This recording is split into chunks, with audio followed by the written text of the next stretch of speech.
Bonjour, je suis Pauline Billot, je suis chef privé ici au Sables d'Olonne et je me déplace un peu partout en France et à l'étranger. Aujourd'hui, on va cuisiner une sèche locale puisqu'elle a été pêchée au sable. On va ajouter une petite sauce à l'ail noir.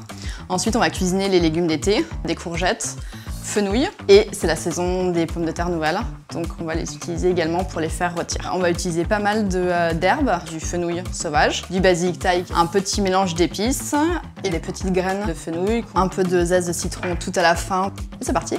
Pour cette recette, on va commencer par infuser l'ail noir. C'est un produit que j'adore, qui va vraiment donner de la profondeur, de l'umami au plat. Là, c'est la maison Boutarin qui fait de l'ail noir et que j'utilise.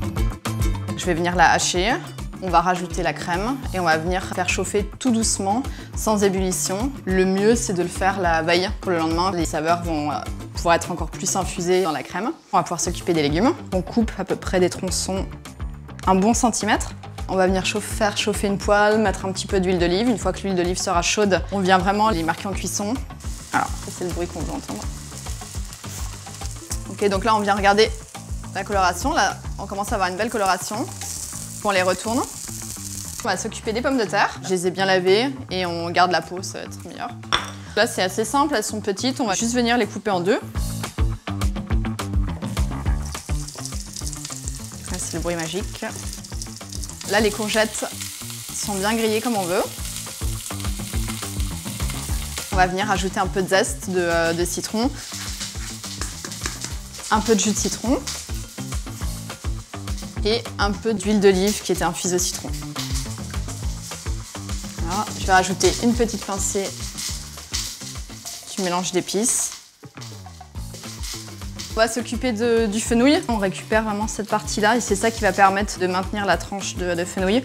On coupe une tranche assez épaisse, sachant qu'à la cuisson, ça va vraiment réduire.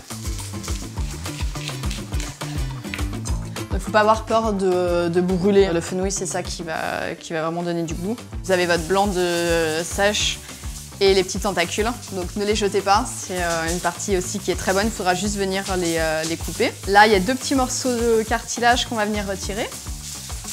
On passe avec le couteau. On va essayer de donner un peu une forme de triangle. Et ensuite, on va venir quadriller les petits morceaux. Je vous conseille plutôt d'incliner le couteau dans cette direction.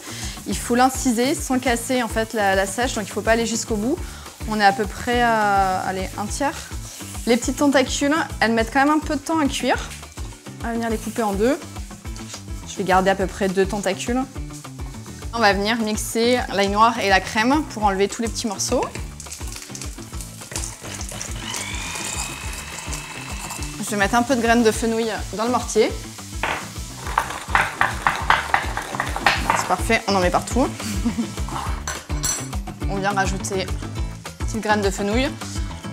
C'est vraiment selon votre goût. On vient réserver sur la petite grille. Belle coloration, le dernier morceau de fenouil. On va passer à la cuisson des sèches. On les fait vraiment voilà, snacker à l'huile d'olive. Et aux 3/4 à peu près de la cuisson, on viendra les déglacer. On vient mettre les petites tentacules. Tac. Et les sèches. On vient déglacer avec le vin.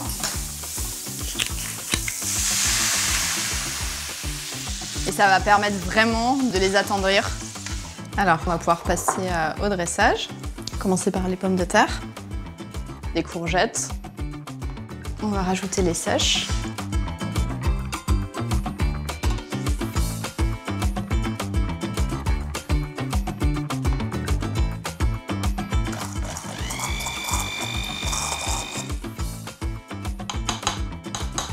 Et là, on vient rajouter un peu de fenouil sauvage qui va encore renforcer le côté anisé.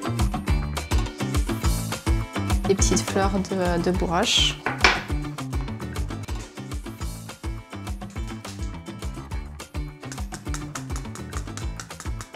On a terminé la recette de la sèche vendéenne à l'ail noir. J'espère que ça vous a plu, que vous allez refaire la recette surtout. Bon appétit!